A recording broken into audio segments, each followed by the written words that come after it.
you ever watch a movie where fighting, shooting, and emotional conflict suddenly takes over the scene? This is what we call media violence. Hi, my name is Nurain Najiha Binti Rahman, and I'm from Semester 2 MC 1102H. Media violence refers to the portrayal of harmful behavior such as physical, verbal, and psychological aggression through different forms of media such as television, social media, video games, and music.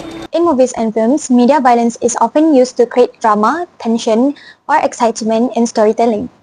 This issue is important because movies is one of the most widely consumed form of entertainment today. With easy access through cinemas and streaming platforms like Netflix or Disney+, violent scenes can be repeatedly watched and sometimes normalized, especially among young audience. That is why age restriction and parental guidance are important to ensure viewers are exposed to suitable content.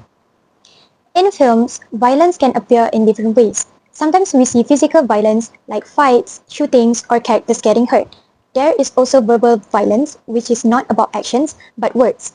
Things like insults, threats, or harsh language that can be just as damaging. And then there is psychological violence, which is more subtle, such as manipulation, intimidation, betrayal, or emotional abuse between characters. Although these scenes are fictional, they may still influence viewers. One possible effect of media violence is desensitization, where people feel less sensitive to violence due to repeated exposure. Media violence may start to seem normal and people will feel less sympathy towards victims. For example, in the Bandar Utama school stabbing case, police looked into whether violent content from video games and social media had influenced the suspect. Although it was not proven to be the direct cause, the case shows concerns about how repeated exposure to violent content may affect the way people think about violence.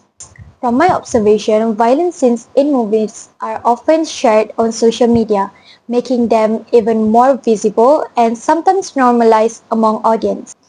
In conclusion, media violence in movies and films are not just about entertainment. It can influence thoughts, emotions, and behavior in different ways, especially when viewers are repeatedly exposed to it. However, its impact depends on the individual. This is why audience needs to be more aware and critical when watching violent content, and filmmakers should also portray violence responsibly. As the saying goes, what is often seen on screen can slowly shape what we believe in reality.